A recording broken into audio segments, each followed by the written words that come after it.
I'd like to start with setting up the context for the entire discussion. Good morning, gentlemen. You are aware of the opportunity and the discussion topic that we have set up.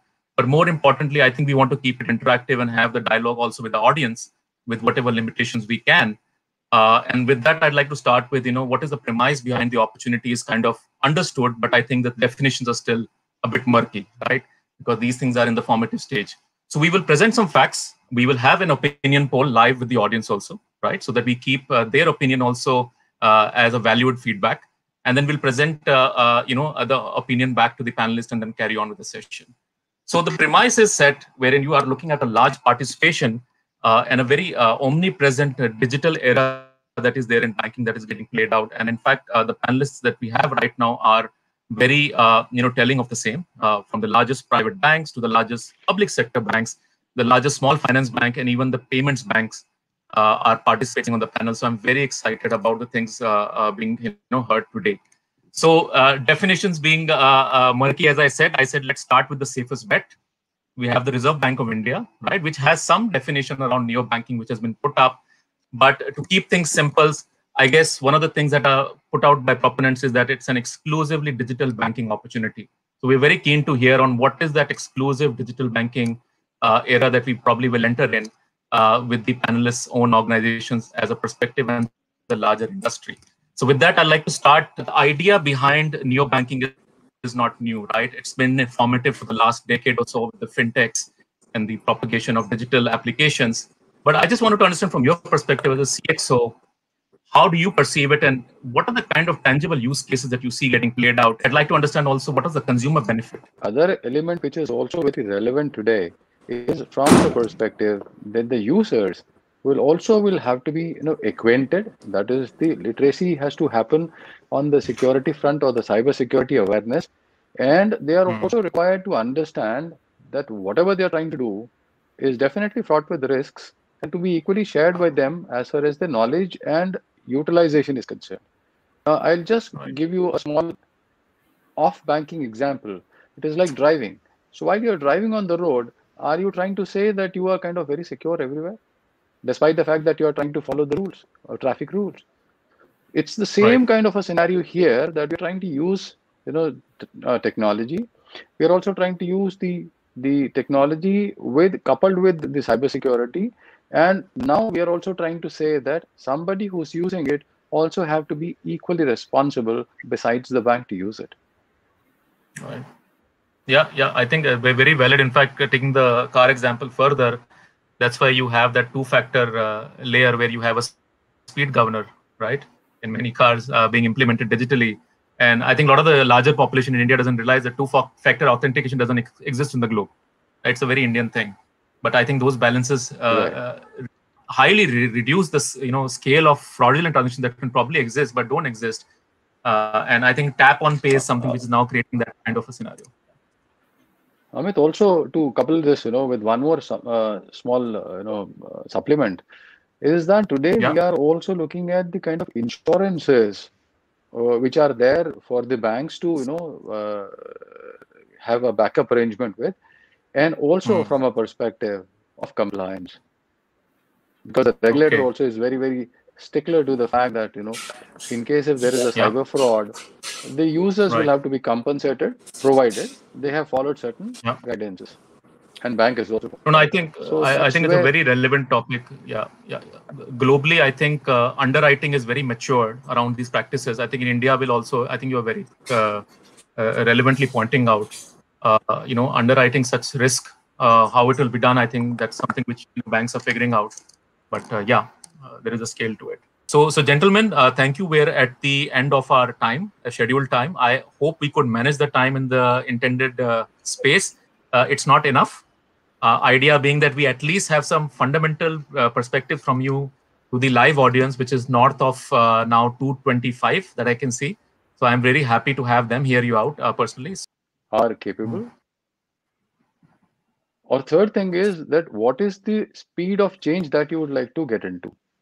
So these three things, when you marry, you try to arrive at a solution whether you need to make or you need to buy. And when I say buy, it would mean hire or collaborate. That is how you can treat that buy statement too. So essentially, in case if you're looking at the change in the the methodology of the waterfall model to DevOps now, you are also trying to look into what is the existing investment or what is the existing application that is presently being run, and whether or applications which are being run and whether they are even today relevant or not. So looking into that, essentially you would find that say about 50, 60, 70% of your applications are still relevant and are forming the basis of your existence. However, looking at the change or speed at which there is an adoption to of the newer methods of banking. So whether it is to be digitized or whether it is to be API'd, or whether it is to be created an annual envelope or to encapsulate whatever is the existing model. So that determines which way do you need to go. So looking into our kind of experience, what we have found out is that about 70%, 60, 70% of the applications are still relevant and capable. However, looking into our population, which is enabled, because we cater to the entire the masses across the geography, whether it is rural, semi-urban, urban, or metros. So primarily looking at the segments which are interior-most, we have a model of reaching out to them, and reaching out is primarily on account of the API banking, which is on the palm tops, laptops, and which reaches to the last mile and provides them with the kind of applications for which they used to come to the branches earlier. Second is digitization to an extent where the onboarding of the customer also is today facilitated, enabled, and is kind of API'd, where the last mile is reached and they are onboarded. Third thing is looking into the kind of user experience now in the urban setup. While you're looking at the millennials, or while you're looking at the present segment of people who are young enough, capable enough, and are eager enough to adopt the newer technology, for them we have a different methodology of enabling, extending the banking services to them. So that's the current gamut in which you can essentially look the bank at. So essentially, you're saying the merit of the existing architecture and what is the use case probably decides how do you take these decisions. But we have Q&A where I think some relevant questions linked to this are asked about. But this question was actually a counterfoil to the entire discussion, right? So this in some manner is the key challenge for a neobank, right? Which they'll have to overcome because they established themselves as a purely digital exclusive bank. Some of the advantages that you talked about, the panel members talked about, that you will still carry the human touch in tandem, I think is probably the challenge they have to overcome first to convince people to adopt. But yeah, I think that is where both of the parties will probably merge at some place. But great inputs from all the panelists. As I said at the top of the hour, we are excited about the audience Q&A. I want to respect their question. So Usha's question is, majority of the population are still inclined towards traditional banking process, and due to cybersecurity issues, she was alluding, I think that's the way she's articulated probably. How would the neo-banking firms, I think, answer that trust deficit if there is there? But more importantly, since you're more exposed now towards the digital-only architecture, is there any merit on the argument around security issues getting played out? Other element which is also very relevant today is from the perspective that the users will have to be acquainted. That is, the literacy has to happen on the security front or the cyber security awareness, and they are also required to understand that whatever they are trying to do is definitely fraught with risks and to be equally shared by them as far as the knowledge and utilization is concerned. I'll just give you a small off-banking example. It is like driving. So while you're driving on the road, are you trying to say that you are kind of very secure everywhere, despite the fact that you are trying to follow the rules or traffic rules? It's the same kind of a scenario here, that we're trying to use technology. We're also trying to use the technology coupled with the cybersecurity, and now we are also trying to say that somebody who's using it also have to be equally responsible besides the bank to use it. Right. Yeah, I think very valid. In fact, taking the car example further, that's why you have that two-factor layer where you have a speed governor, right? In many cars being implemented digitally. And I think a lot of the larger population in India doesn't realize that two-factor authentication doesn't exist in the globe. It's a very Indian thing.